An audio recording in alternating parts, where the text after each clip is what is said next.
제 영상 부의 추월 차선에 달렸던 댓글을 먼저 볼게요. 내용을 보면 부의 추월 차선을 읽고 사업을 시작했는데 망하고 또 망하고 또 망했다. 제가 이 분을 비난하거나 조롱하는 게 아니라 제 얘기나 마찬가지예요. 저도 젊을 때 똑같았거든요. 저도 저런 이유로 자기계발서 읽기를 그만두었던 적이 있습니다.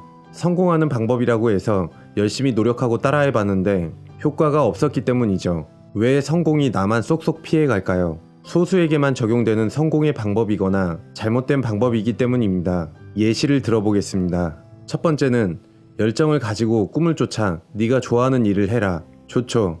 대표적으로 음악가나 배우를 준비하는 사람들은 좋아하는 일을 위해 자신의 가장 중요한 10대, 20대를 연습에 몰두합니다. 그런데 그 중에 얼마의 사람들만 성공할까요? 이미 성공한 음악가나 배우는 네가 좋아하는 일을 해라 라고 말할 수 있습니다.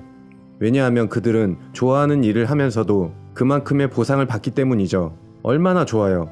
좋아하는 일을 하면서 돈도 많이 벌고 인기도 얻으니까, 그 위치에 올라갔으니까 그렇게 말할 수 있습니다. 하지만 음반 한 번 내보지 못하고 무대에 한 번도 서보지 못한 배우들이 더 많죠. 이 사람들도 분명히 자신의 꿈을 쫓아 노력했어요. 나이를 먹어서도 꿈을 포기하지 못해 노력하는 음악가들 정말 많습니다. 겨우겨우 무대에 한 번 설 수 있는 기회가 올까 말까 하고 한 번 올라갔다 해도 그 보상은 얼마 되지도 않습니다. 생활고라는 장애물에 부딪혀 결국 먹고 사는 일을 합니다. 성공했든 성공하지 못했든 열정을 가지고 꿈을 쫓고 있습니다. 열정이 있으면 도움은 되지만 반드시 성공으로 이끌어 주지는 못합니다. 두 번째, 1만 시간을 노력하라.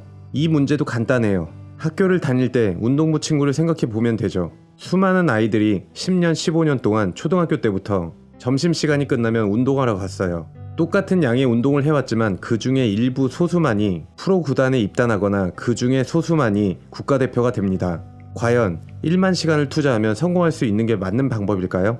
게다가 1만 시간은 417일, 30살이 넘어서는 현실적으로 가능하지 않겠네요. 첫 번째와 두 번째 이야기를 보면 재능이 아닐까 생각도 됩니다. 머리도 좋고 유복한 집안에 태어난 니콜라 테슬라. 어릴 때부터 발명가적 기질이 보였던 테슬라는 하루 3시간씩 자면서 700개가 넘는 특허를 따냈지만 가난한 말년을 보냈죠. 좀 더 현실적인 예를 들면 아는 동생이 배우인데 얼굴도 작고 정말 잘생겼어요. 유명한 영화도 출연하고 드라마 주연 그리고 예능도 나갔지만 요즘은 잘 안 보이네요. 기존에 믿었던 성공의 방법들은 성공하지 못한 사람들도 실천하고 있었습니다. 일반 사람과의 차이는 될 수 있겠죠. 이런 방법들이 성공의 여부를 나눌 수 있는 기준으로는 부족해 보입니다. 자, 그렇다면 어떻게 해야지 성공할 수 있을까? 원점으로 돌아왔습니다. 같은 목표를 두고 같은 노력을 했는데도 성공한 사람과 그렇지 못한 사람의 기준은 뭘까? 다행히도 성공한 사람들 자신도 미처 깨닫지 못한 성공의 법칙 하나를 발견했습니다. 영어로는 스트라이브, 한글로는 분투가 적당하겠네요. 영화 스파이더맨 3입니다. 명존세. 주먹이 관통하는 이 장면은 팔이 없는 스턴트맨이 주먹으로 가슴을 때리는 신용을 한 뒤 나머지 부분은 컴퓨터 그래픽이죠. 이 스턴트맨이 누군가 하면 바로 외파리 킥복서 백스터 험비입니다. 백스터는 태어날 때 팔을 절단했지만 탁월한 운동 능력으로 무에타이 월드 슈퍼 웰터급 챔피언까지 올라갔습니다. 종합 격투기 시합도 나갔습니다. 그 이후 스파이더맨을 비롯한 여러 영화에 스턴트맨으로 나간 거죠. 성공이라고 하면 일반적으로 부와 명예를 떠올리는데 자기의 목표를 달성했을 때가 성공입니다. 부와 명예는 따라오는 것뿐이죠. 결국 성공은 자기 성장입니다. 백스터는 성공한 것입니다. 장애인이 어떻게 저런 자기 성장, 즉 성공을 이뤄냈을까요? 바로 자신이 불편하다고 느끼는 영역에 과감히 도전한 것입니다.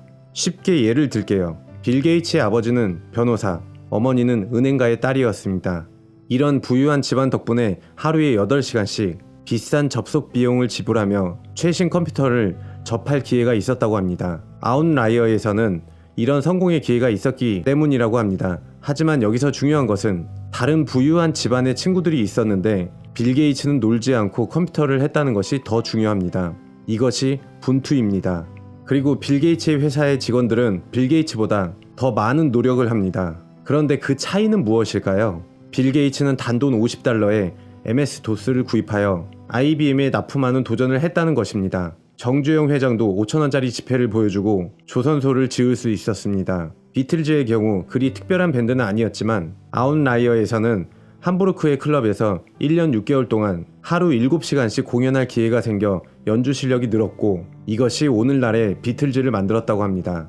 마찬가지로 하루 7시간씩 1년 6개월 혹은 그 이상 연습한 밴드도 있지만 중요한 것은 자신들이 살던 지역을 떠나 독일 함부르크에 가는 도전을 하고 미국에도 갔다는 것이 중요합니다. 편하지 않은 영역에 도전한 것이죠. 매일매일 같은 일을 반복하고 매일매일 같은 원을 그리면서 다른 결과가 나오길 바랍니다. 습관대로 살아가는 게 편하고 정해진 일을 좋아합니다. 하고 싶은 일이나 할 줄 아는 걸 노력하는 건 더 많이 했을 뿐입니다.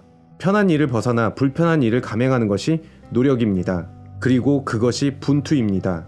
제가 쇼핑몰을 했을 때 쇼핑몰은 열심히 했지만 블로그에 홍보글을 쓰지 않았어요. 편한 일이 아니니까. 나한테 불편하니까요. 그래서 실패했어요.